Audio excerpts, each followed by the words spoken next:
Around 2,000 cattlemen and women from across the country made the trip to Indianapolis this week and weekend for their 2016 Angus Convention. RFD-TV's Janet Adkison was there. Well, here at the Angus Convention, of course, there's a lot of talk throughout the 2 days about genetics and, of course, improving the herd through genetic research. Now, we are joined by Kelli Retallick. She is the Angus Genetics Incorporated Genetic Service Director with the American Angus Association. You're based out of St. Joe, Missouri. Tell us, first of all, a little bit what you do. Yeah, well, I'm pretty sure I have the most enjoyable job in the office. I'm going to tell you that because I'm basically the member education and outreach coordinator for Angus Genetics. So I get to work with the science and get to work with the genetic evaluation.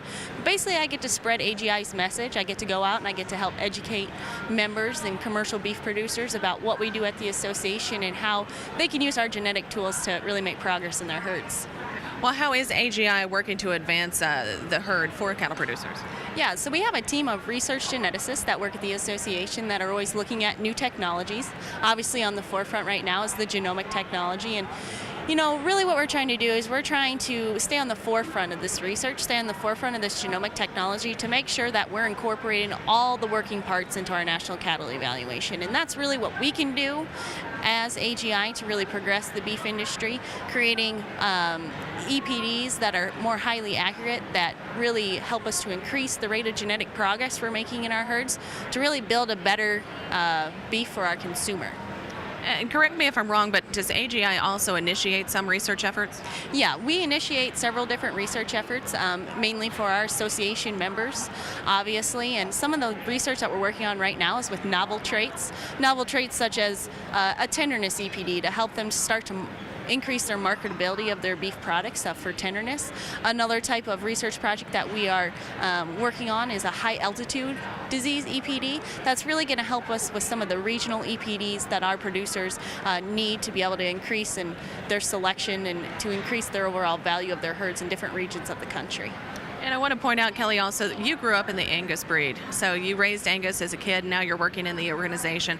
What does something, as far as like being here at the convention, mean to you in your history and where you are now? Yeah, so like you said, I grew up in the Angus breed. I've lived and breathed it my entire life, and I can't get enough of it. And an Angus convention like this really shows me the dedication that the membership has to the Angus breed and making it better, and the dedication that not only the members but the staff and our allied industry folks have for the Angus breed and really producing a product that's really going to maintain the beef as a leader in the meat animal protein. And I mean, it's amazing to see all these people here and together and working together and collaborating and really just trying to work for a single cause of making the American Angus Association, the Angus breed of cattle, the best it can be. Well, Kelli, thank you very much for joining us. We appreciate you taking the time to visit. Again, talking with Kelli Retallick. She is with Angus Genetics Incorporated, based out of St. Joe and the American Angus Association. Now, of course, if you wanted to learn more about the Angus Genetics Incorporated, you can go online to angus.org and follow the tabs. On the road in Indianapolis, I'm Janet Adkison, RFD-TV News. And we've been pleased to bring you the news from the convention in Indianapolis. You can learn about next year's plans. You can log on to angusconvention.com. And again, plans are already underway for 2017.